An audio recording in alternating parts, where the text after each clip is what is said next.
ከዛስ ኦሪት ዘፍጥረት ምዕራፍ 32 ቁጥር 24 ላይ ያዕቆብ ግን ለብቻው ቀረ፣ አንድ ሰው እስከ ንጋት ድረስ ይታገለው ነበር አለ። የሚታገለው የነበረ ሰው ምን ነበር? መልአክ ነበረ። ግን እዛ ጋር ምን አለ? ኦሪት ዘፍጥረት ምዕራፍ 32 ቁጥር 30 ላይ ያዕቆብም አምላክን ፊት ለፊት አየሁት፣ ሰውነቴም ድና ቀረች ሲል የዚያን ቦታ ስም ጵኒኤል ብሎ ጠራው አለ። ጵኒኤል ማለት የአምላክ ፊት ማለት ነው። የታገለው ከስጋ ሰው ካለ ከአምላክ ጋር ታገለ መባሉ ያዕቆብና መልአኩ ያዕቆብ መልአኩን አይቶ አምላክን ፊት ለፊት አየሁት ማለቱ መልአኩ እንደራሴ ስለሆነ የአምላክ እንደራሴ ስለሆነ አምላክን እንደማየት ነው ብለን ነው የምንቆጥረው። ለምሳሌ መጽሐፈ መሳፍንት ላይ ማየት ትችላለህ። መጽሐፈ መሳፍንት ምዕራፍ 14 ቁጥር 21 ላይ ምንድን ነው የሚለው? ያን ጊዜ ማኑሄ የያህዌ መልአክ መሆኑን አወቀ። ሲያውቅ ምን አለ? ቁጥር 22 ላይ ማኑሄም ሚስቱ ምን አለ?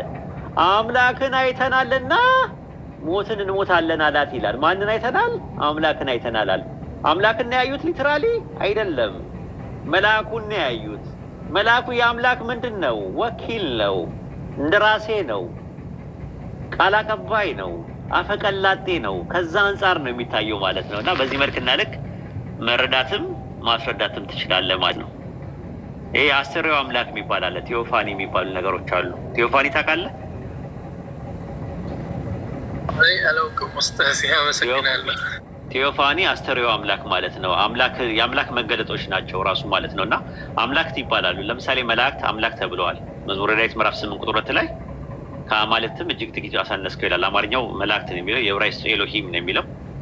መዝሙረ ዳዊት ምዕራፍ 138 ቁጥር 1 ላይም እንደዛ ይላል። በአማልክት ፊት እዘምራለሁ ይላል። በመላእክት ፊት ነው የሚለው ራሱ ማለት ነው። እና ከዛ አንጻር ነው ራሱ ማለት ነው። እና ይሄን አለ ታስታውሳለህ? የአንደኛ ሳሙኤል ምዕራፍ 4 ቁጥር 6 ላይ የያህዌ ታቦት ወደ ሰፈሩ እንደገባ አስተዋሉ ይላል። ከዛ ቁጥር 7 ላይ ፍልስጤማውያንን ፈርተው አምላክ ወደ ሰፈሩ ገባ አሉ ይላል። ማን ነው የገባው? ታቦቱ ነው የገባው ወይስ አምላክ ነው የገባው ሲባል ምን ነካ ወይድዬ?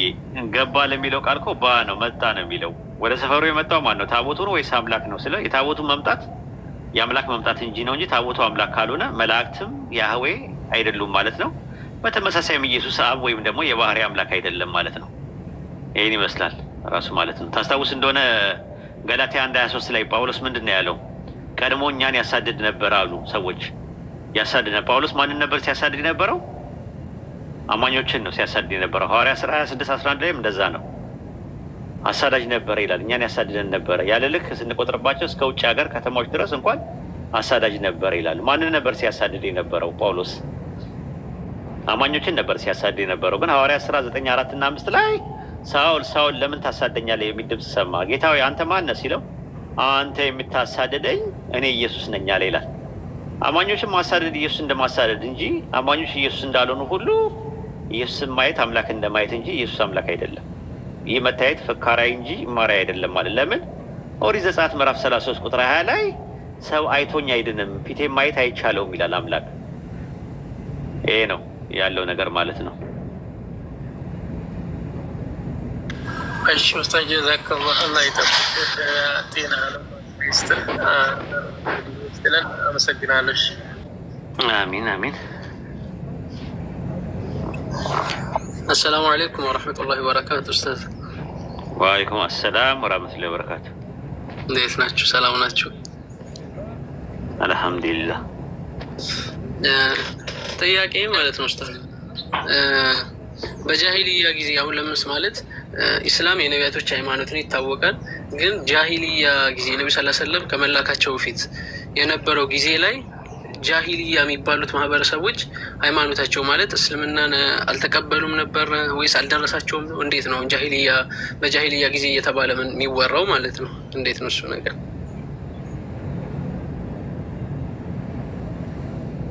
እንትን ጃሂልያ ማለት ያው እንትን ነው አይደል? መሀይምነት ማለት ነው ትርጉሙ። ሱረቱል አሕዛብ ምዕራፍ 33 ቁጥር 33 ላይ ይናገራል። በቤታችሁ ውስጥ እርጉ እንደ ፊተኛይቱ መሀይምነት ጊዜ መገለጥን በማግኘት አትገለጡ ይላል። መሀይምነት ለሚለው የገባው ቃል ጃሂልያ ነው። ጃሂልያ ማለት እኮ ምንድን ነው? መሀይምነት ማለት የእውቀት ተቃራኒ ነው። ከእውቀት የራቁበት ነው። በፊት የነበሩት ምን ነበሩ? እነሱ ራሱ የአብርሃምን መንገድ ነው ራሱ የሚከተሉት የነበረው አይደል? የአብርሃምን መንገድ እከተላለሁ በላቸው። የአብርሃምን መንገድ ነበር ሲከተሉ የነበረው። መለኮታዊ ቅሪትም ያለው ከዛ አንጻር ነው ራሱ ማለት ነው። መለኮታዊ ቅሪት እነሱ ጋር የነበረው ማለት ነው። አላህ በሱረቱል ሷፋት ምዕራፍ 37 ላይ እንደዛ ነው የሚናገረው። በዘሮች ውስጥ ቀዲ ቃልን አደረገን። ላኢላሀ ኢለላህ የሚለውን አወቁት፣ አንድ አምላክ መኖሩን ያውቃሉ። ስለዚህ ፀሐይና ጨረቃን የፈጠረ ማን ነው ስትላቸው አላህ ነው ይላሉ። ታዲያ ለምን ታሻርካላችሁ ሲባል አማላጆች ናቸው፣ ወደ አላህ ያቃርቡናል ብለው ነው የሚያምኑት እነሱ የነበረው ማለት ነው። እና ያ ነገር ነው። ሙሽሪኮች ናቸው እነሱ። ሙሽሪክ ማለት በአንድ አምላክ ላይ ሌሎችን ፍጥረታትን ያሻረኩ ማለት ነው። እነዛ ሰዎች ቅዱሳን የነበሩ ሰዎች ናቸው። 360 የሚደርሱ ቅዱሳን ሰዎችን ሐውልት አድርገው 300 ጣዖታት አደረጉ ማለት ነው በካባ ዙሪያ ላይ ማለት ነው። ስለዚህ መሀይማን ዘመን የሚባለው ያ የነበረው የጨለማ የድንቁርና ዘመን ነው። ቁርአን ከመውረዱ በፊት ረሱል ሰለላሁ ዐለይሂ ወሰለም ከመምጣታቸው በፊት የሽርክያት የሆኑ ነገሮች ሲካሄዱበት የነበረው ዘመን ጃሂልያ ይባላል ማለት ነው። እና ከዛ አንጻር ማየት ትችላለህ ማለት ነው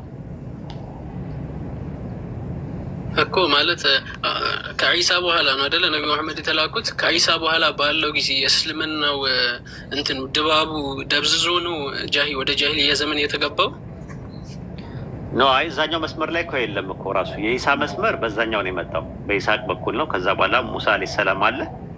ከዛ በኋላ እያሉ ነቢያቶች ነበሩ፣ የእስራኤል ነቢያቶች። ከዛ ኢሳ አለ። ኢሳ ሲመጣ ደግሞ ለበኒ እስራኤሎች ነው የመጣው፣ ለእስራኤል ልጆች ነው የመጣው።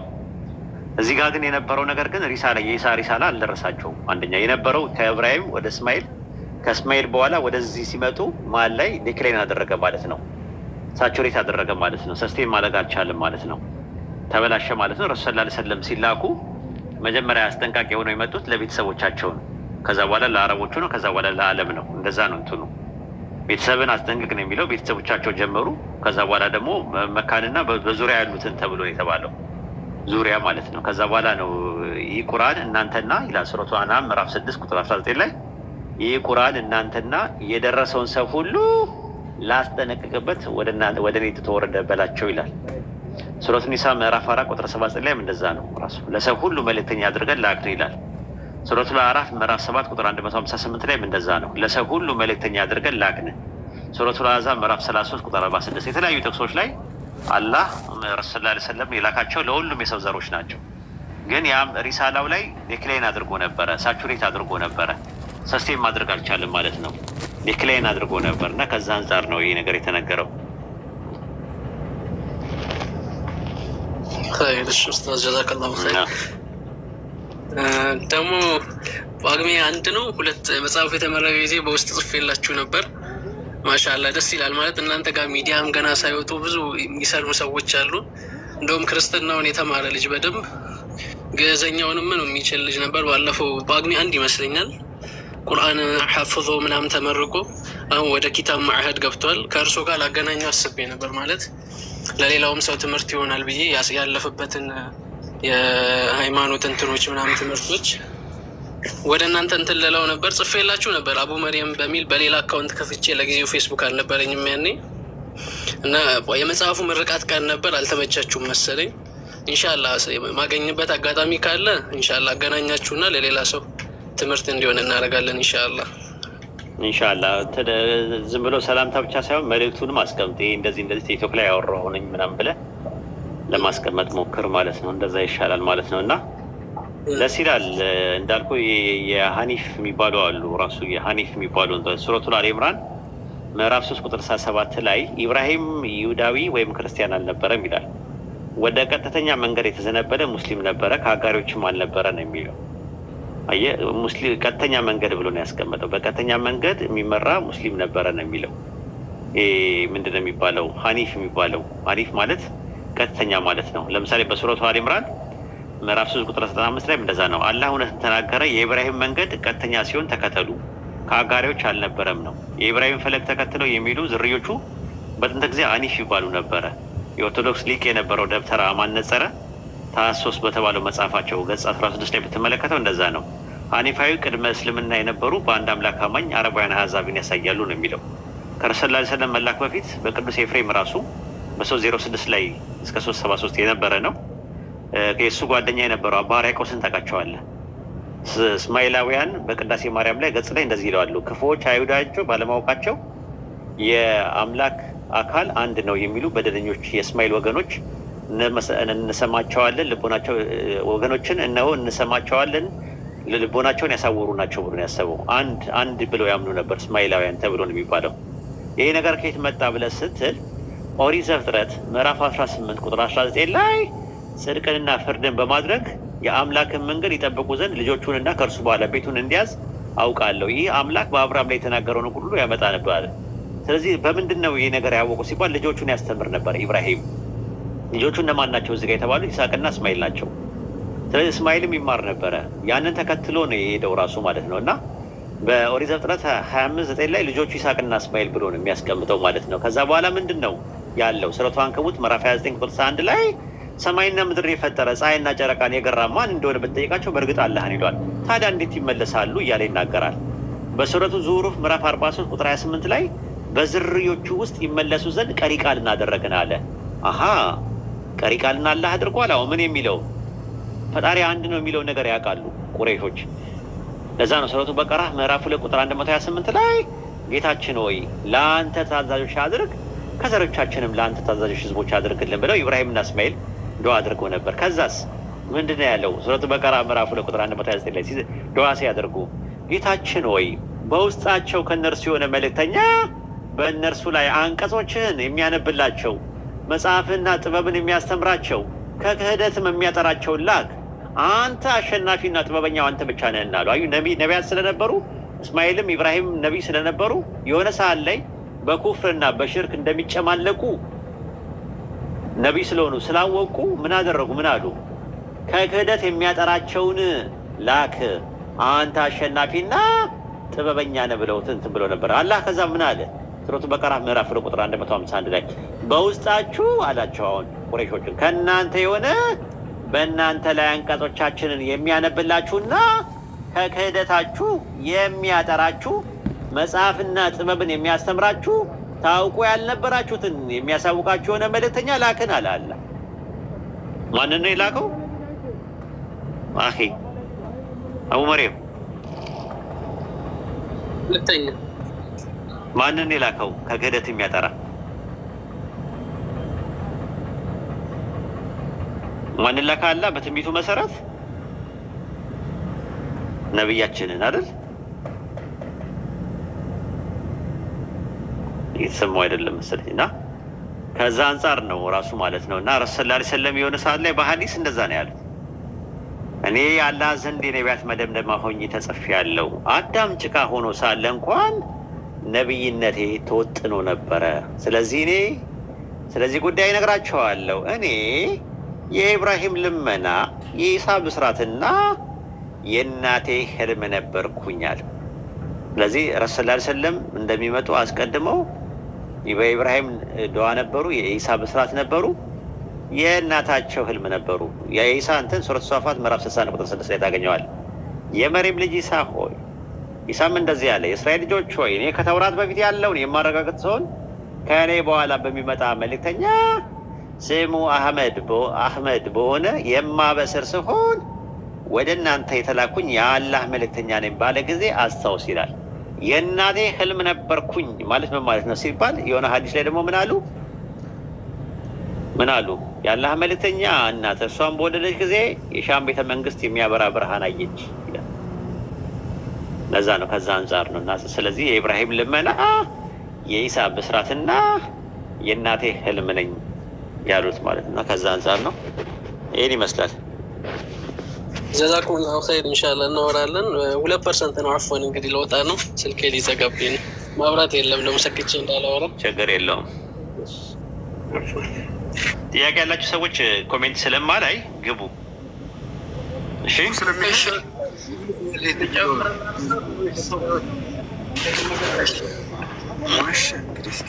ጀማል ወገኖች ስለገቡ ሀቢቢ ትንሽ ታገት። እሺ ቅድሚያ ለወገኖች ስለሆነ እሺ የንጉስ ልጅ ይቀጥል።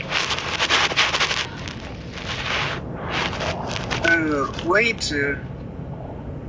ማለቴ ምንድነው? አሁን አብርሃም ጤና ይስጥልኝ። የንጉስ ልጅ ኖር ብያለሁ ከመቀመጫዬ።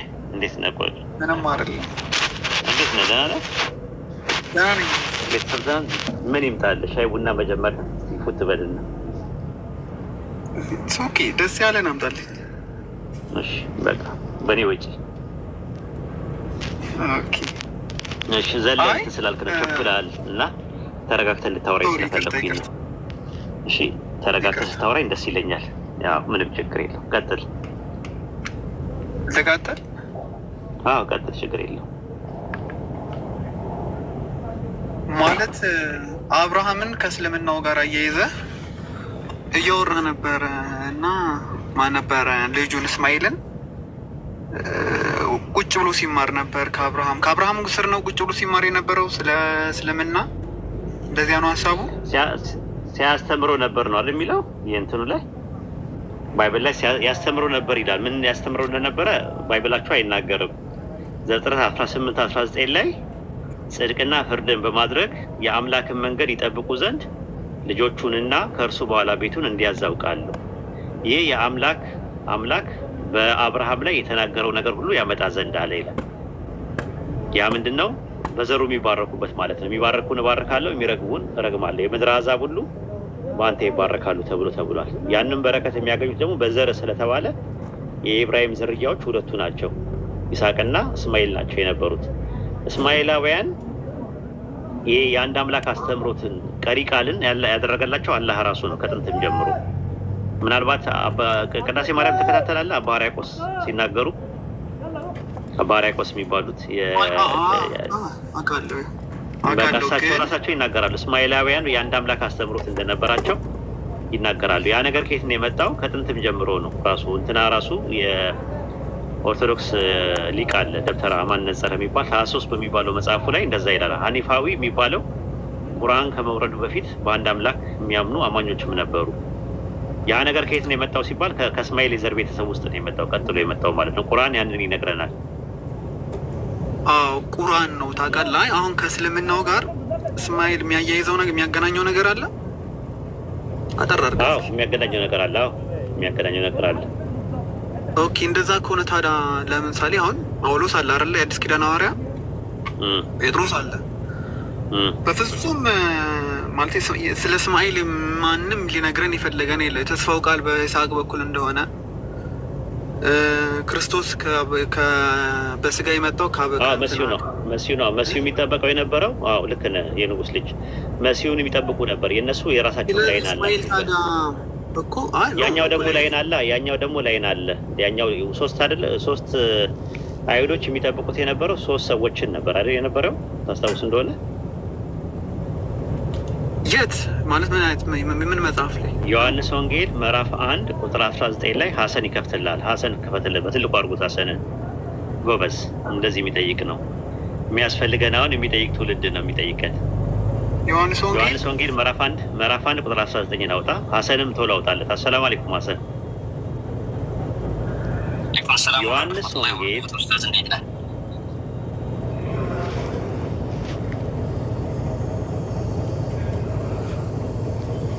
እዚህ ጋ ይኸው አይሁድም አንተ ማነ ብለው ይጠይቁት ዘንድ ከኢየሩሳሌም ካህናትና ሌዋውያን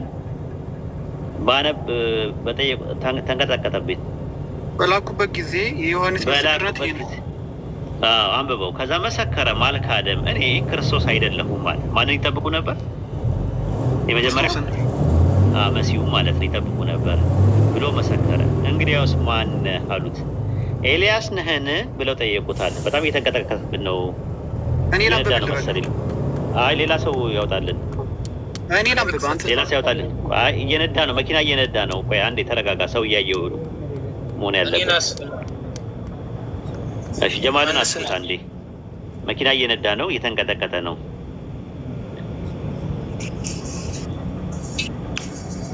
ዮሐንስ ስንት ነው? መኪና እየነዳው ስለነበር እየነዳ ነው። አንደርስታንድ አድርገናል። ዮሐንስ ወንጌል ምዕራፍ 1 ቁጥር 19 ላይ አውጣው።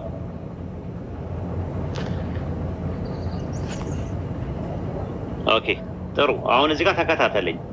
አይሁድም አንተ ማነህ ብለው ይጠይቁት ዘንድ ከኢየሩሳሌም ካህናትና ሌዋውያን በላኩት ጊዜ የዮሐንስ ምስክርነት ይህ ነበር። መሰከረ ማልካደም እኔ መሲሁ አይደለሁም፣ እኔ ክርስቶስ አይደለሁም ብሎ መሰከረ። እንግዲያስ ማን ነህ? ኤልያስ ነህን ብለው ጠየቁት። አይደለሁም አለ። ከዛ ቀደሞ ሶስተኛ ሰው ጠየቁት፣ ነብዩ ነህን? አይደለሁም ብሎ መለሰ።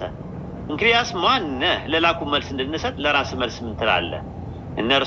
እርሱም ነብዩ ኢሳይያስ እንዳለ የጌታን መንገድ አቅኑ ብሎ በምድረ በዳ የሚጮህ ሰው ድምፅ እኔ ነኝ አለ።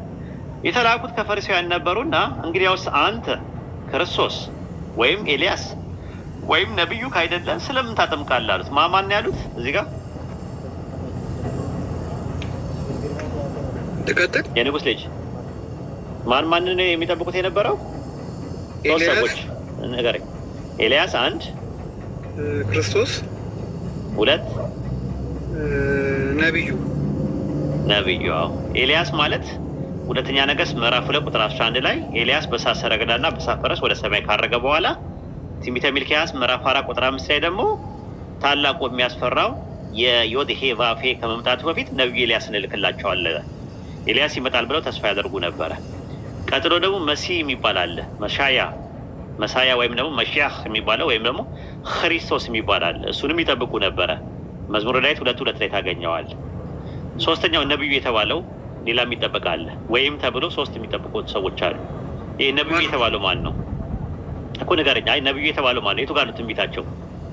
ይሄ ነብዩ የተባለው ከክርስቶስ በትና ከኤልያስ በተለየ መልኩ ነብዩ ተብሎ የተቀመጠው ማን ነው የሚጠበቀው? አልተጻፈልኝም። የሳልተጻፈልኝ ነገር ደግሞ እኔ ደግሞ እነግርሃለሁ። ኮሜንተሪ እናያለን። አይዞህ ኦርቶዶክስ ነህ አይደለ? ያ እኮ እንትን አሁን ምንድነው የምታደርገው? ይሄ ሶስተኛው ዘዳግም 18 ላይ አለልህ። ኦሪት ዘዳግም 18 ላይ ያውጣለት። ዘዳግም 18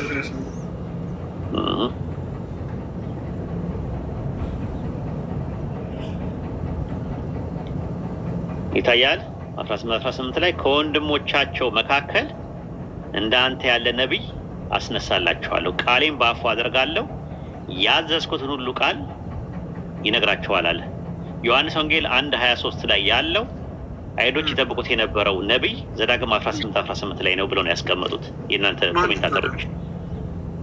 እኮ ማን ነው የሚለው መጀመሪያ እንመጣበታለን። ግን ሶስተኛ የሚጠበቅ ነቢይ ነበረ። መጀመሪያ ኤልያስ፣ ከዛ በኋላ መሲሁ እኮ ኤልያስ ይመጣልና እኮ ነገር የሚመጣ ይጠብቃሉ ነው። አሁን የሚጠብቁ አለ። ከምን መካከል ይላል እዚህ ቋጥቅስ ላይ ዘዳግም 18 ላይ ከወንድሞች መካከል እንዳንተ ያለ ነቢይ አስነሳለሁ፣ ቃሌንም በአፉ አደርጋለሁ፣ ያዘዙትን ሁሉ ቃሉ ይነግራቸዋል። ከማን ወንድሞች መካከል ነው የሚመጣው? ታሪኩን ከፍ ለማንበብ ይኖርብናል። እንደዛ ከሆነ አንብቦ ችግር የለውም። ግን ከማን ወንድሞች መካከል ነው የሚመጣው? የማን ወንድሞች ናቸው? ከማን ወንድሞች መካከል ነው የሚመጣው? ከ18 ከላይ አንዳንድ ብለህ ስታነበው ስለ ሌዋውያን ካህን ነው የሚያወራው። አይደለም። እሱን ላሳየህ። ሐዋርያት ስራ ምዕራፍ አይ ቲንክ ምዕራፍ 7 ላይ ገባ 7:36 ላይ 36 እና 37 ላይ ታገኘዋለህ። ስለማን ደግሞ ለማን እንደሆነ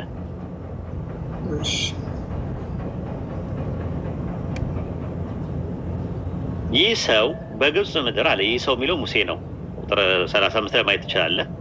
ሙሴ በቁጥቋጦ በታየው በመልአኩ እጅ እግዚአብሔር ሹምና ቤዛ አድርጎ ላከው። ይህ ሰው ማለትም ሙሴ በግብፅ ምድር በኤርትራ ባህር በምድረ በዳ አመድ ድንቅና ምልክትን እያደረገ አወጣቸው። ይህ ሰው አለ ለእስራኤል ልጆች እንዲህ አላቸው፣ እግዚአብሔር ከወንድሞቻችሁ አላቸው እንደኔ ያለ ነቢይ ያስነሳላችኋል፣ እርሱን ስሙት ያላቸው ሙሴ ነው አለ። ለእስራኤል ልጆች ምን አላቸው? ከወንድሞቻችሁ አለ። አሁን ለእስራኤል ልጆች ወንድሞቻቸው እነማን ናቸው ብለህ መፈለግ ነው ያለብህ። መጽሐፉ እንዲናገር መፍቀድ ነው ያለብህ። ኦሪት ዘዳግም እዛው መጽሐፍ ላይ ምዕራፍ 2 ቁጥር 4 ላይ ወንድሞቻቸውን እንድናገኝ ነው። ወንድሞቻቸው እንድናገኝ ነው። አይ ለእስራኤል ወንድሞች ነው። ለእስራኤል ልጆች ወንድሞቻቸው እነማን ናቸው የሚለውን ነው። እሺ ኦሪት ዘዳግም ምዕራፍ 2 ቁጥር 4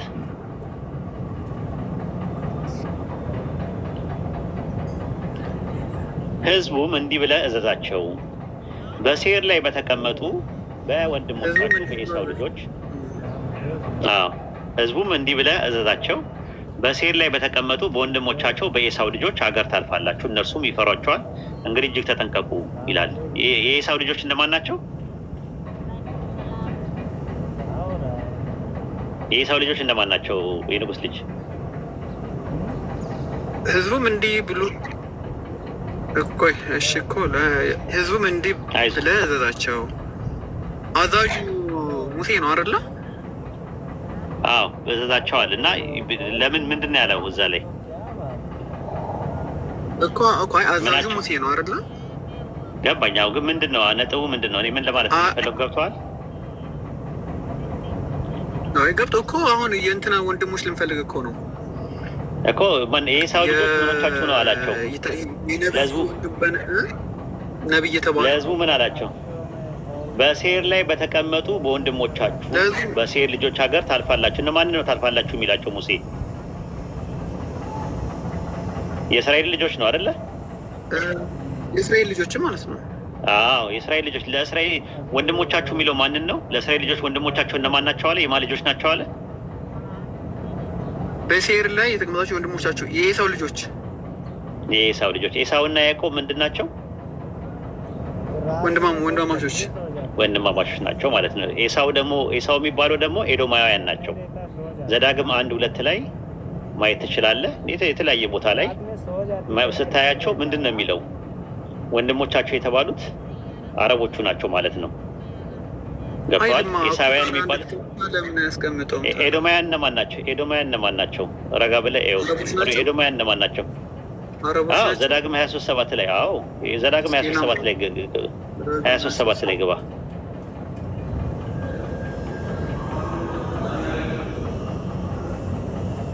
ዘዳግም 23:7 አሁን እያሳየው ያለው እስራኤልና ኤዶማውያንና እስራኤላውያን ወንድማማቾች መሆናቸው ነው። ዘዳግም 23:7 ላይ ኤዶማዊው ወንድምህ ነውና ትጸየፈው አለ። ምን ነው አለ? የእስራኤል ወንድም ማን ነው? ኤዶማዊ ነው አለ። ኤዶማዊ ወንድም ነው። ቆይ እንጂ ተረጋጋ እንጂ። ትንቢት ሆነው እኮ ትንቢት ነው። ኦሪት ዘኍልቍ 20 መጀመሪያ ወንድሞቻቸውን እናገኘው። ኤዶማውያን ምን እንደሆነ አስረግጠህ ከነገርከኝ በኋላ ኤዶማውያን ማን እንደሆነ ደግሞ ይነገርሃል። ኦሪት ዘኍልቍ ምዕራፍ 20 ቁጥር 14 ላይ ኦሪት ዘኍልቍ ምዕራፍ 20 ቁጥር 14 ላይ ምዕራፍ 20 ቁጥር 14 ላይ ኦሪት ዘኍልቍ ምዕራፍ 20 ቁጥር 14 ላይ ሙሴ ከቃዴስ ወደ ኤዶምያስ ንጉሥ መልእክተኛ እንዲህ ብሎ ላከ። ወንድም እስራኤል እንዲህ ይላል። ወንድም እስራኤል አለ። ስለዚህ ኤዶማውያን ለእስራኤላውያን ወንድማማቾች ናቸው። ግልጽ ነው።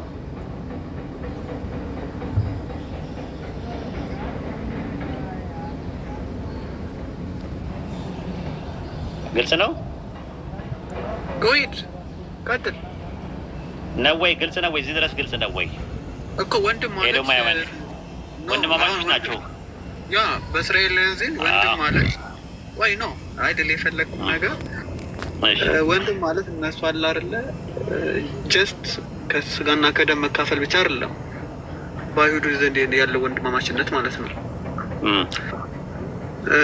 ለምሳሌ 12ቱ ነገድ እስራኤሎች አሉ። ከዛ ውስጥ አለ አይደለ? ሁሉም ወንድማማች ናቸው፣ ግን ሁሉም የራሱን ነገድ አለው። ሌሎችም ሳምራውያንም ለእነሱ ወገኖቻቸው ናቸው። ወንድሞቻቸው ግን በስጋና በደም ስለተካፈሏቸው አይደለም።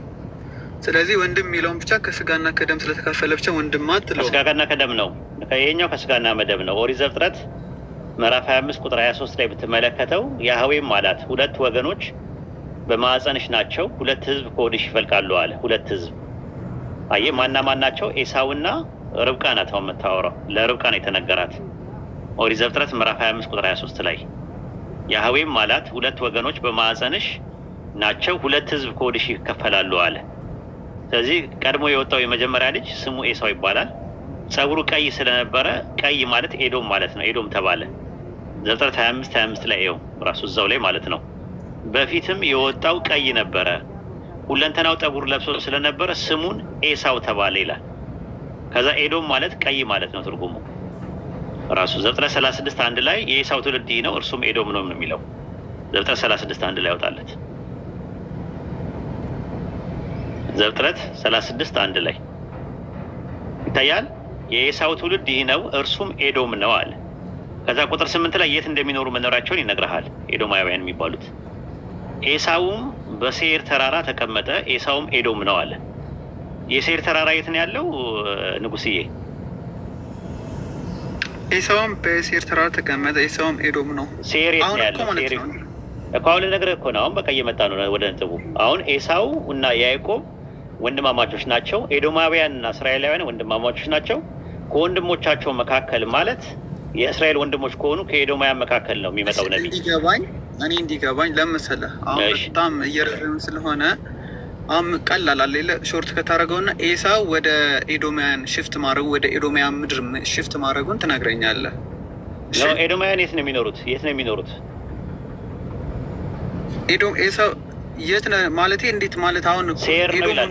ሴር የት ነው ያለው? አይ ተረጋግተህ እኮ ብታዳምጠኝ ጥሩ ነበር። የንጉስ ልጅ ሴር የት ነው የሚኖረው? የሚገኘው ቦታው በጣም ረዘመ። ሴር የት ነው ያለው ቦታው ጂኦግራፊካሊ? እሱን ማፕ ማድረግ አለብኛ።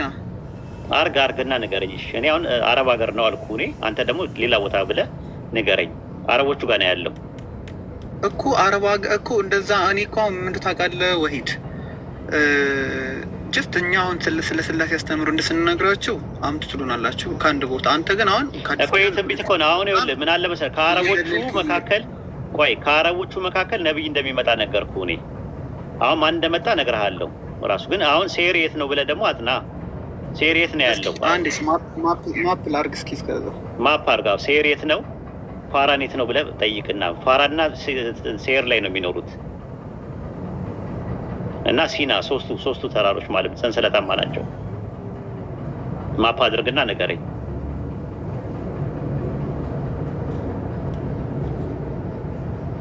ኖማዲክ አረቦች ናቸው ራሱ።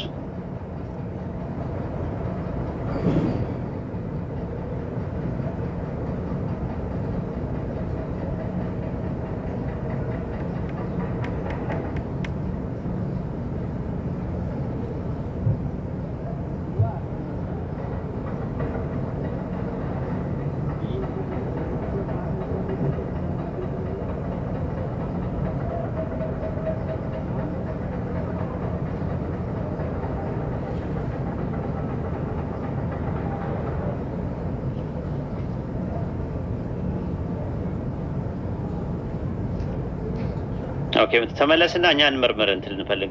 አሳዩት እስቲ። ፓራን፣ ሴር እና ሲና ሳውዲ አረቢያ ውስጥ ነው ያሉት ሶስቱም ደግሞ እስማኤላውያን እና ኤዶማውያን ተጋብተው ነው አረቦች የሚባሉት።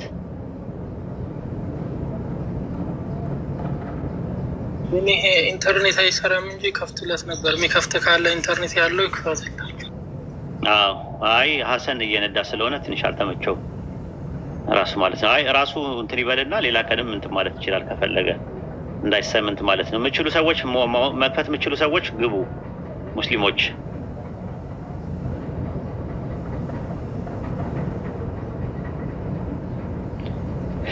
ሴር፣ ሲና፣ ፓራን የሚባሉ ተራሮች ሶስቱም ያሉት ሳውዲ ውስጥ ነው።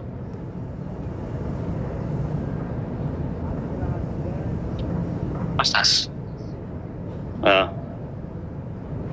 ፓራን ያሳየው ነው። መኪና እንዳትጋጭ አደራህን። አላህ ይጠብቅህ። ቤት ደርሻለሁ። እሺ ንጉስ ልጅ አለ ተመለስ እናግዝህ። መጣሁ። እሺ ያው ፓራን የት ነው ይታያል? ፋራን ነው በአማርኛ የሚባለው። ፋራን ይለዋል በእንግሊዝኛ።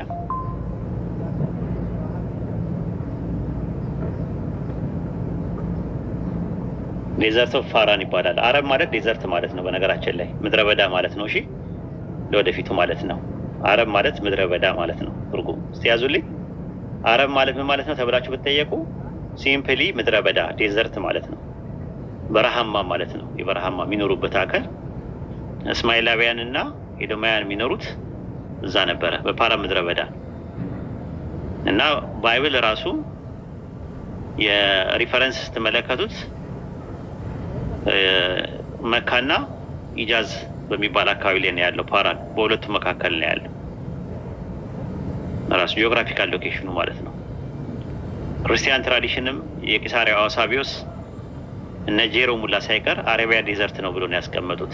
ይኸው ክርስቲያን ትራዲሽን ብላ አስቀምጠው ውረድለት እዛው ላይ አሁን የገባህበት ላይ ዴዘርት ኦፍ ፓራን ብለህ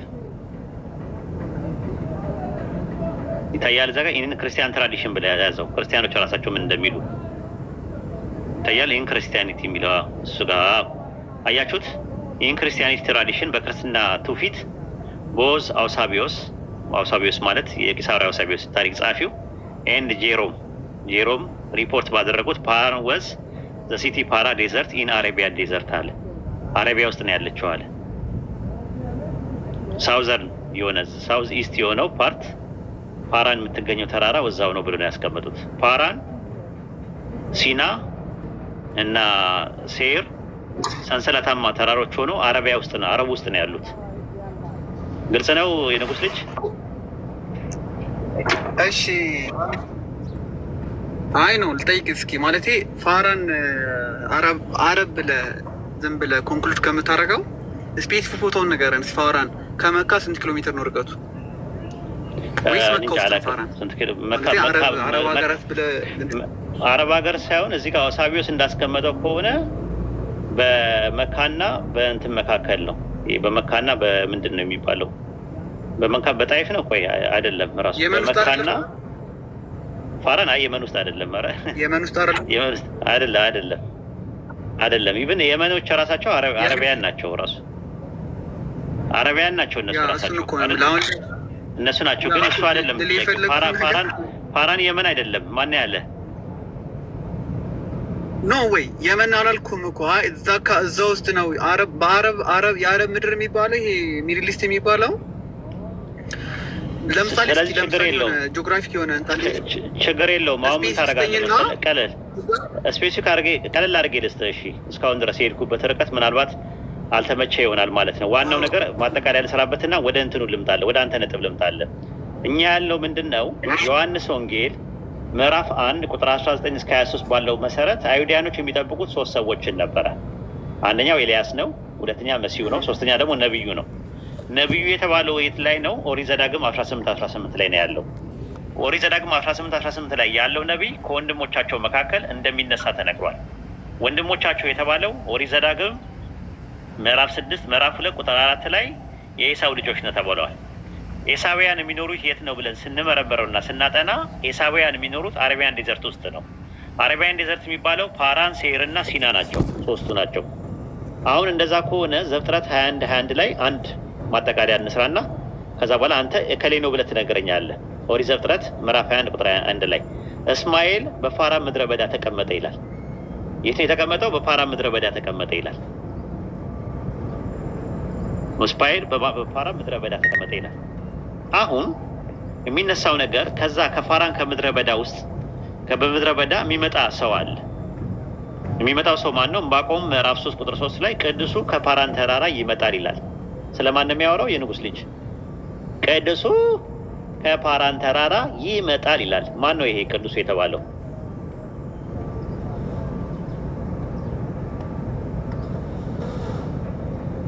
ዕንባቆም ስንት ዕንባቆም 3 ላይ ትንቢተ ዕንባቆም ምዕራፍ 3 ቁጥር 3 ላይ ወጣኔ ልጁ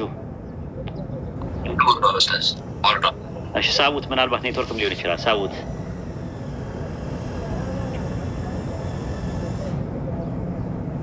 ዋናው ጮማው የሆነ እኮ ነው ላይ ነው ይወጣብን። ዋናው ጮማው ላይ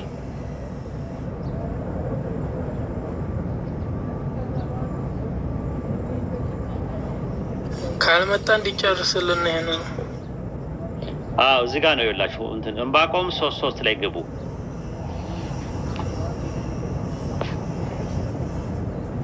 ዕንባቆም 3 ላይ ቅዱሱ ከፓራን ተራራ ይመጣል። ቀዱሽ በሚል መነሻ ቀጥ ያለ ሚል አለ እና ይላል። መጀመሪያ ምንድነው? አምላክ ከቴማን ይመጣል፣ ቅዱሱም ደግሞ ከፓራን ተራራ ይመጣል። ቴማን መዲና ናት። ሬቭሌሽን ነው የሚያሳየው። ቅዱሱ ከፓራን ተራራ ይመጣል። ገባችሁ? ከዛ በኋላ ምንድነው ቅዱስ የሚባል ነገር? ሰው ቅዱስ ይባላል ወይ ካላችሁኝ፣ አዎ ሁለተኛ ነገሥት ምዕራፍ 4 ቁጥር 9 ላይ ምን ተብሏል? ኤልሳ ራሱ የአምላክ ሰው ቅዱሱ ተብሏል። ቅዱስ ተብሏል። ቀዱሽ ተብሏል። ቀዱሽ ሁለተኛ ነገሥት ምዕራፍ 4 ቁጥር 9 ላይ። ስለዚህ ይመጣል ተብሏል ቅዱሱ ከፋራ እና ማን ነው የመጣው? የመጣውን ንገሩን። እኛ ረሱል ሰለላሁ ዐለይሂ ወሰለም ናቸው የመጡት ብለን እናምናለን። አይ ከሌ ነው የመጣው የሚል ነገር ደግሞ ደሊል አምጡ። ደሊል እዛ ቦታ ላይ የመጣ ነብይ ካለ የሚጠበቅ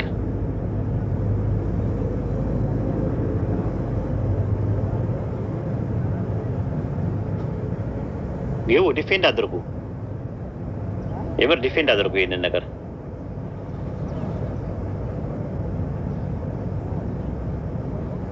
ኦኬ እሺ፣ ሌላ ሰው አስገቡ። ኡስታዝ ጀማል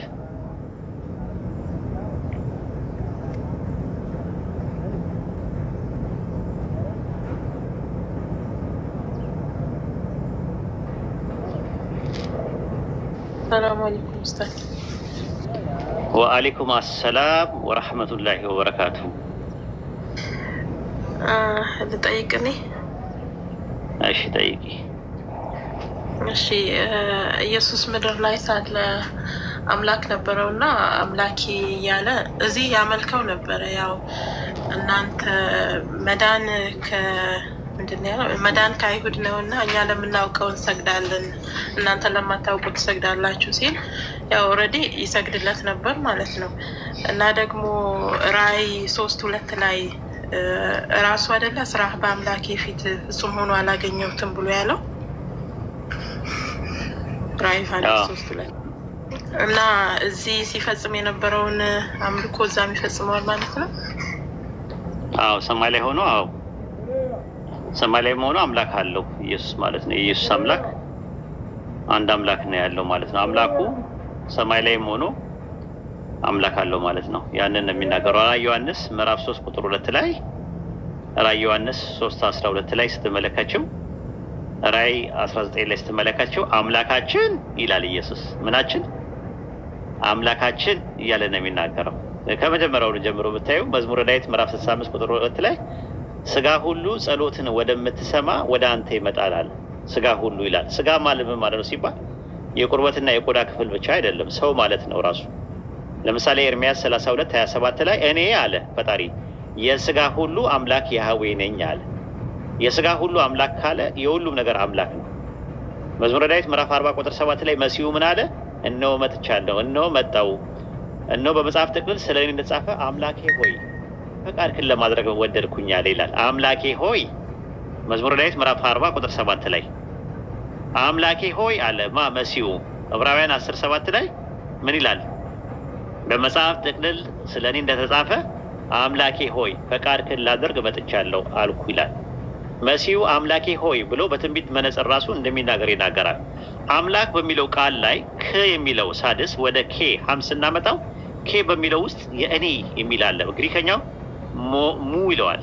ሙ ማለት እኔ ማለት ነው፣ የእኔ አምላክ ማለት ነው። ማርቆስ ወንጌል ምዕራፍ 15 ቁጥር 34 ላይ ስትመለከቱ በ9 ሰዓት ኢየሱስ ኤሎሄ ኤሎሄ ላማ ሰበክታኒ ብሎ በታላቅ ድምፅ ጮኸ፣ አምላኬ አምላኬ አንተ እኔን ለምን ተውከኝ? ማይ ጋድ ማይ ጋድ ዋይ ሃቭ ዩ ፎርሳከን ሚ? አንተ እኔን ለምን ተውከኝ? አንተ ትመለከቻለሽ አሲ አንተ እኔን ስለምን ተውከኝ? አምላኬ አምላኬ የኔ አምላክ ማይ ጋድ ሙ የእኔ ኢየሱስ በባለቤት ሁለተኛ መደብ አንተ የሚለውን ኢየሱስ በባለቤት ሁለተኛ መደብ ላይ አንተ የሚለውን አንዱ አምላክ ሲሆን በተሳቢ ደግሞ መደብ እኔ የሚለው ራሱን ነው። ተውከኝ የሚል ደግሞ ተሻጋሪ ግስ አለ፣ ትራንሲቲቭ ቨርብ የሚባለው ማለት ነው። በባለቤትና በተሳቢ መካከል ደግሞ ከገባ አንድ አምላክና ኢየሱስ ሁለት የተለያዩ ማንነትና እምነት ናቸው። ለዛ ነው ዮሐንስ ወንጌል ምዕራፍ 20 ቁጥር 17 ላይ ወደ አምላኬና ወደ አምላካችሁ አርጋለሁ አለች። ወደ የሚል መስተዋድድ አለ። ኢየሱስና አምላክን መነጠሉ ራሱ በሰዋሰው አወቃቀሩ የተለያየ ነው አይደል? ቴዎን ሙ አምላኬ የኔ አምላክ እያለ የሚናገርበት ማለት ነው። ምናልባት ወደ አምላኬና ወደ አምላካችሁ ስለሚል የኢየሱስ ክርስቶስ አምላክና ወደ አምላካችን አላለም ወደ አምላክ ይላሉ አንዳንዴ። ኖ እንደዛ ማለት አይጠበቅበትም።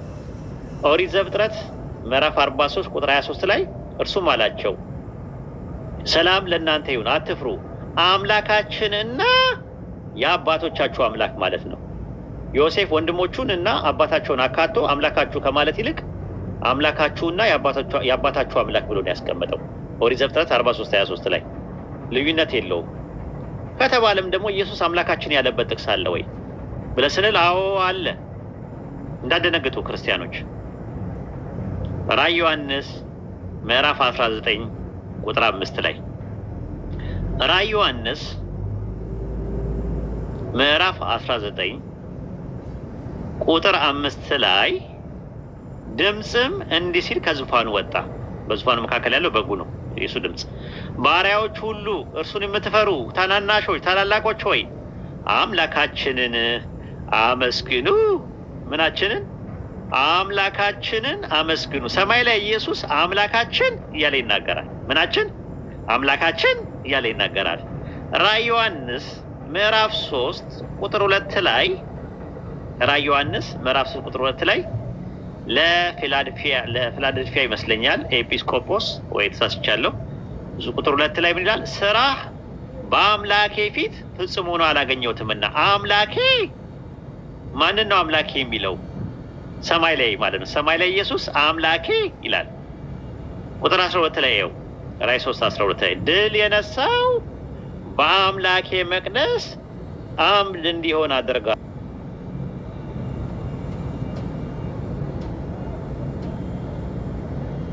ወደፊትም ከቶ ከዚያ አይወጣም። የአምላኬ ከተማ ስም ማለትም ከሰማይ ከአምላኬ ዘንድ የምትወርደው አዲሷ ኢየሩሳሌም አምላኬ የአምላኬ መቅደስ አምላኬ አምላኬ እያለ 4 ይጠቀማል።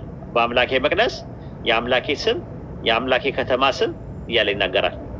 ከዛ ከላይ ደግሞ አምላኬ ይላል ራዕይ 3:2 ላይ። ስለዚህ በአጠቃላይ አምላኬ አምላኬ እያለ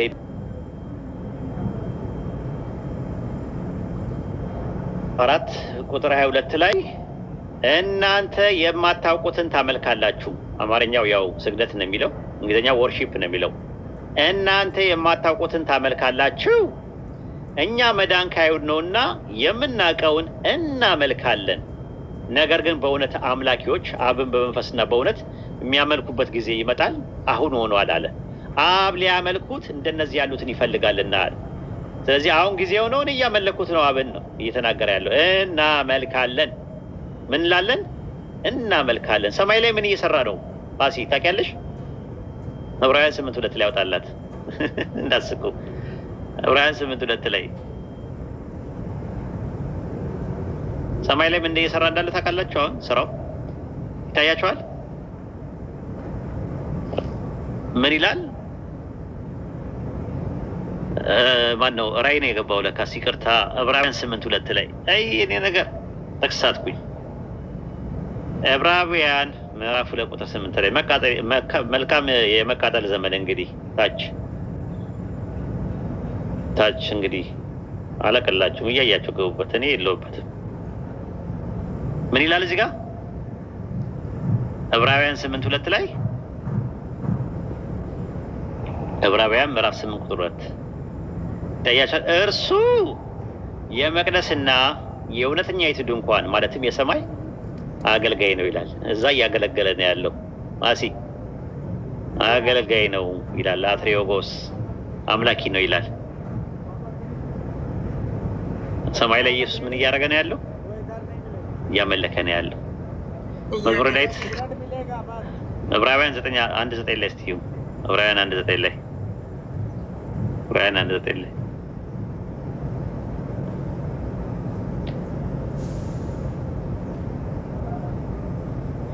ጽድቅን ወደድክ አመፃን ግን ጠላ። ስለዚህ እግዚአብሔር አምላክ ከባልንጀሮች ይልቅ ከጓደኞች ይልቅ በደስታ ዘይት ቀባሃል።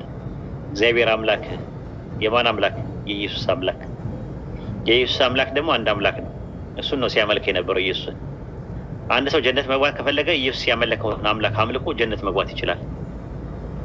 ኢየሱስ ያመለከውን አምላክ አምልኮ ማለት ነው። ኢየሱስ ያመለከውን አምላክ ኢየሱስን የላከውን አምላክ አንድ አምላክ አለ።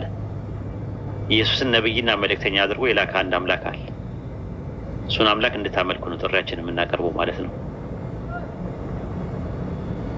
ጃቢርን አስገቡት እስከ ድረስ ጃቢርን አስቲ ገባ ለማን ነው አቤት የሚባለው?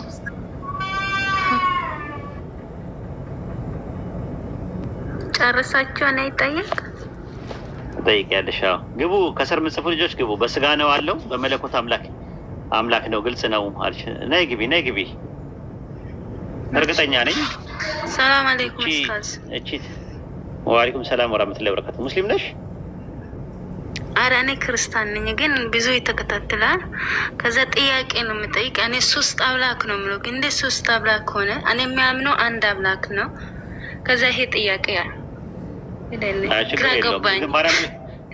ድንግል ማርያም የወለደችው አምላክ ነው ወይስ ሰውን ነው የወለደችው? አላነበብኩትም ክታም፣ ግን ግራ ገባኝ። እንደዚህ በሚዲያ ላይ እነሱ የሚሉሽ ማለት እነሱ እንደሚሉሽ ከሆነ ማንን ነው የወለደችው? ድንግል ማርያም ምንን ነው የወለደችው ይሉሻል? አምላክን ነው አይደል የወለደችው ይላሉ አይደል? ዮሴፍን አይደለም አምላክን ነው የወለደችው ይላሉ አይደል እነሱ? የትኛውን አምላክ ነው የወለደችው? ወልድ የሚባለውን አምላክ ነው አይደል? እኔ የምጠይቅ ነው። ይሄ ብቻ ግራ ገባኝ። አልተማርኩትም፣ አላነበብኩትም። ወልድ የሚባለውን አምላክ ነው የሚያመልኩት እና ሁለት የቀሩ አሉ። አብና መንፈስ ቅዱስ የሚባሉ አሉ። ያልወለደቻቸው አሉ። አምላክ ሆኖ ግን ያልወለደቻቸው አሉ። ሁለት አብና መንፈስ ቅዱስ የሚባሉ አሉ። እግዚአብሔር አብና እግዚአብሔር መንፈስ ቅዱስ የሚባሉ አሉ። ጋድ ዘ ፋዘር እና ጋድ ዘ ሆሊ ስፒሪት የሚባሉ አሉ። ሁለት የቀሩ አሉ ያልወለደቻቸው። እሷ የወለደችው አንደኛውን ነው የወለደችው፣ ከሶስቱ አንዱን። ኦኬ እሺ። እንደ 3 አምላክ እናምናለን። እኔ እንጃ፣ እኔ ምን አውቃለሁ ብለሽ ነው? አንድ አምላክ ነው እኔ የማውቀው። ኢየሱስን የላከው ብቻ ነው አንድ አምላክ። እኔ ሲሄን ነው ግን 3 አምላክ ነው ማለት እዚህ እንትን ላይ አሁን ገስት ላይ ስንት ሰው ነው ያለው? ገስት ላይ አሁን እዚህ የምናወራው ላይ ገስት ላይ ያለው ስንት ሰው አለ? ቁጠሪኝ እስኪ። 5 ሰዎች አለን። በአካል ስንት ነን? 5 አይደል? አካላችን ብዙ ስለሆነ ነው 5 ሰው አለ ብለሽ የምትይው አይደል? አዎ። ሰማይ ላይ 3 አካል ካለ ስንት አምላክ ነው የሚኖረው? 3 አካል ካለው ስንት አምላክ ነው የሚኖረው? 3 አካል ከቆጠርሽ በኋላ ስንት አምላክ አለ ብለሽ ትያለሽ? ከዛ በኋላ 3 ካረግሽ በኋላ በአካል 3 ካረግሽ በኋላ ስንት አምላክ አለ ብለሽ ታስቢያለሽ? ሰማይ ላይ እኔ እንጃ። በቃ ችግር የለውም። ለማንኛውም አዳምጪ፣ እሺ? አዳምጪ። አንቺ ከስር ተማሪና በደንብ አዳምጪ። ምን በይ። የቴሌግራም ቻናል አለ፣ አንብቢ። እሺ? እሺ። ኢንሻአላህ አላህ ሂዳያ ይስጥሽ። እናመሰግናለን። በርቺ። አሜን። እሺ። አስገቧቸው። ሌሎች ካሉ አስገቧቸው። ታች የሚጽፉትን ጃቢሩ። አሰላሙ አለይኩም ወራህመቱላሂ ወበረካቱ። አኹና ወአለይኩም ሰላም ወራህመቱላሂ ወበረካቱ። ሰላም አለይኩም ብያለሁ ሁላችሁም። ኡስታዝ እንዴት ነህ? ሰላም ነው። እንዴት ነህ? አልሐምዱሊላህ ደህና ነኝ ኡስታዝ። ማሻአላህ አልሐምዱሊላህ። አንተ ደህና ነህ? እሺ ሰላም ነኝ ያለው። አስገቡ። ሰው ካለ አስገቡና ከጃቢሮ ጋር ደግሞ ትንሽ ያወሩ።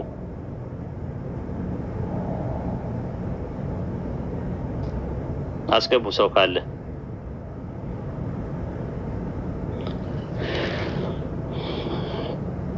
ኪንጎ አሰላሙ አለይኩም። ወአለይኩም አሰላም ወራህመቱላሂ ወበረካቱ። ሙስሊም ነህ? አዎ። ክርስቲያኖችን ነው የፈለግነው። እንትን በል በኋላ ትጠይቃለህ ኢንሻአላህ። ታገሳ እንዴ።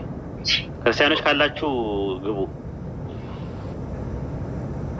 አሲ ተመለሰልሽ ጥያቄው በደንብ በአግባብና በስርዓት? ከበቂ በላይ ነው ኡስታዝ። ሹክራን። ልድገምህ አንድ። እሺ ቀጥይ። ከእንግዲህ ጥያቄ የሚጠይቁት ከሌለ አንቺ ጠይቂና ኪንጎ ይጠይቅና እዛ እንትን አለ። ክርስቲያኖች ካላችሁ ግን ስላሉ እንትን በሉት። አይ ቲንክ ጃቢር ስላለ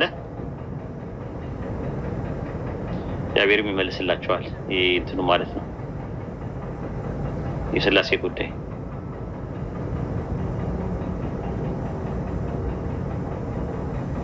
እኔ አንድ ጥያቄ ልጠይቅ እንደው። አትሳደቡ፣ አላህን ፍሩ ፕሊዝ። አትሳደቡ፣ ኮሜንት ላይ አትሳደቡ። ባለጌ ሰው ከገባ ለአድሚን ስጡ ሀሳቡ። አትመላለሱ። ሐራም አለይኩም። እሺ አሲት አንድ ጨምሪና ከዛ በኋላ ኪንግ ያወራና ጀማል ይቀጥላል።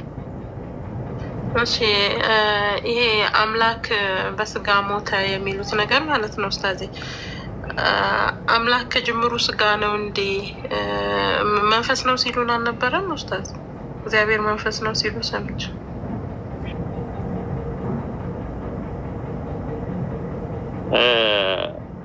አንቺ ብረት ለብሰሽ መተሽ በብረት ብትደበደቢ እና ብረቱ ማለት የማይሰማው ከሆነ አሁን የምንጠይቃቸው ጥያቄ አምላክ በስጋ ሲሞት አምላክ ሞቷል ወይ? ሲደበደብ አምላክ ነው በስጋ የተደበደበው።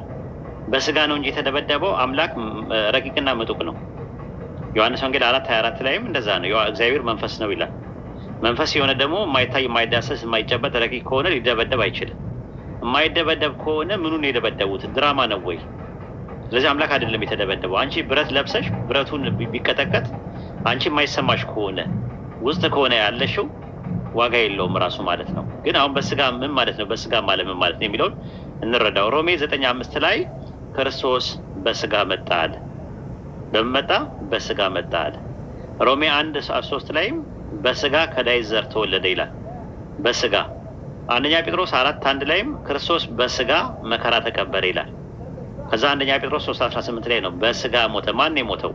ክርስቶስ ደግሞ ወደ አምላክ እንዲያቀርበን እርሱ ጻድቅ ሆኖ ስላመፀኞች አንድ ጊዜ በኃጢአት ምክንያት ሞቷልና በስጋ ሞተ። ማን ነው የሞተው? ክርስቶስ። አምላክ አይደለም ሞተ የሚለው ክርስቶስ በስጋ ሞተ።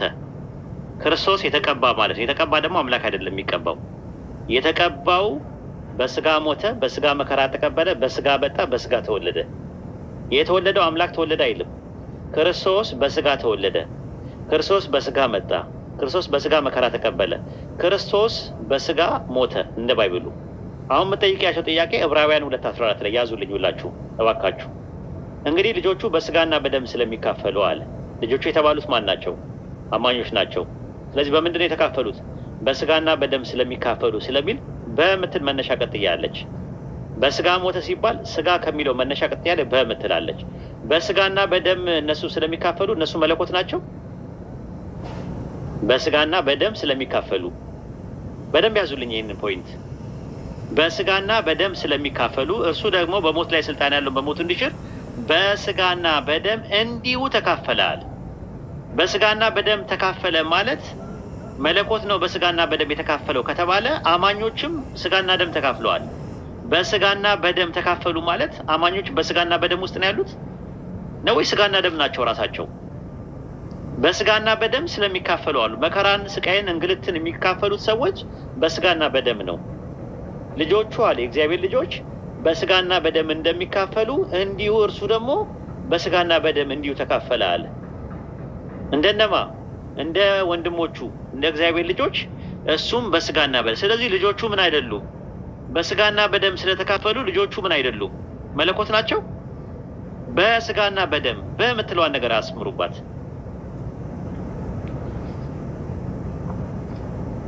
ግልጽ ነው አሲ? አዎ ግልጽ ነው። በስጋ ሞተ ሲሉሽ ዕብራውያን ምዕራፍ 2:14 ላይ ልጆቹ በስጋና በደም ስለሚካፈሉ ሲባል በስጋና በደም በምትለው ፕሪፖዚሽን ስጋና ደም በሚለው መነሻ ቀጥያ ላይ መጣለች። በስጋና በደም እነሱ የተካፈሉት። ስለዚህ እነሱ መለኮት ሆነው በስጋና በደም ተካፍለዋል ማለት ነው ወይ ሰው ነው በስጋና በደም የሚካፈለው? አይ ሰው ነው ከተባለ እንዲሁ ይላል እንደ ወንድሞቹ እንደ እግዚአብሔር ልጆች በስጋና በደም እንዲሁ ተካፈለን የሚለው።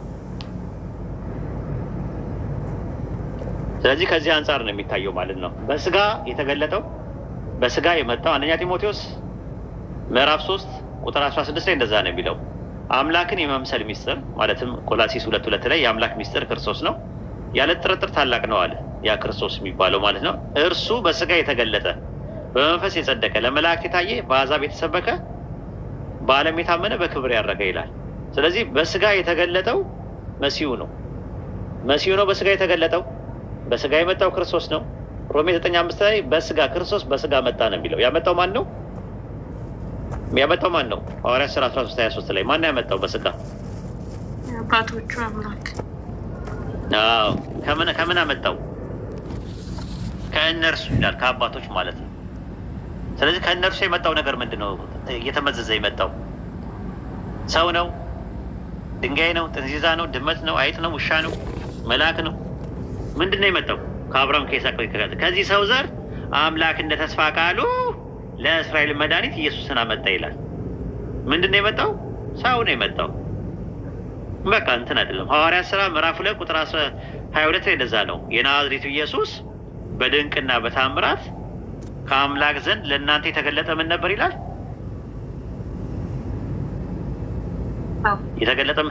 የተገለጠ ምን ነበር ይላል? ጥንዚዛ፣ ድመት፣ አይጥ፣ ውሻ፣ ድንጋይ፣ መልአክ ምን ነበር ይላል? ከእግዚአብሔር ዘንድ ለእናንተ የተገለጠ ምን ነበር ይላል?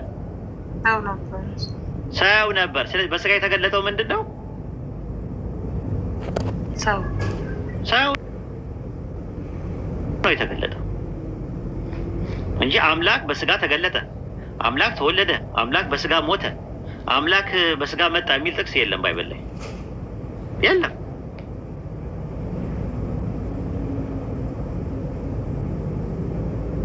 ይሄን ይመስላል። 20 ደቂቃ ነኝ ያለኝ የቀረኝ ልወጣ ነው። ኪንጎ ቀጥል።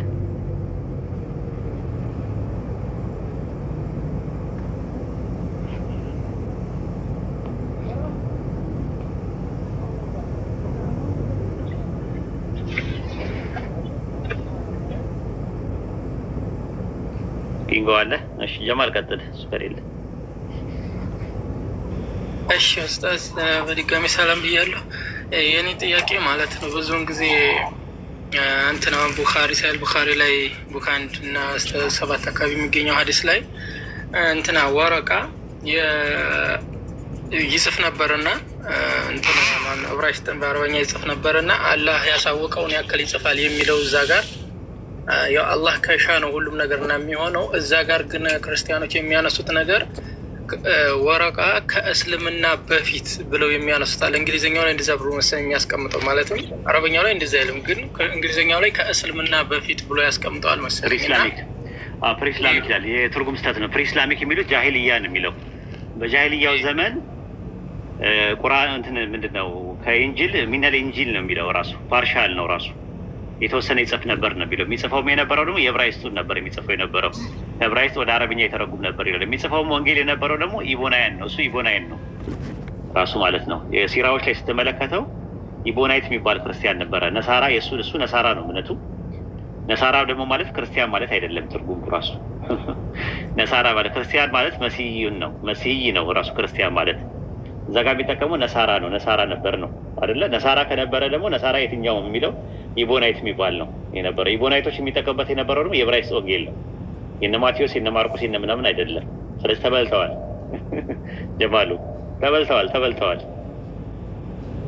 እሺ እዛ ጋር እንግሊዝኛው ላይ በጣም እንደዛ ሲል ነበር። ፕሪስላሚካ ሬቲም ለዛ አይደለ ባረፈው ሳርሞ የነበረው ሬቲም ትልቁ ችግር አንድ ነገር ይሄ ነገር ምንድነው ብለህ ከመጠየቅ ይልቅ እንግሊዝኛ ላይ የምታነባቸውን ነው። ሊሳሳት ይችላል አልኩት። ለምሳሌ ላኢላሃ ኢለላህ የሚለውን ከነቢዩ በቀር አምላክ የለም ብሎ ነው የተረጎሙት። ሱና ዳትኮም ላይ ስትመለከተው ከአላህ በቀር ላኢላሃ ኢለላህ የሚለው ማለት ከአላህ በስተቀር አምላክ የለውም። ላኢላሃ ኢለላህ የሚለውን እዛ ጋ ያለው ምንድን ነው?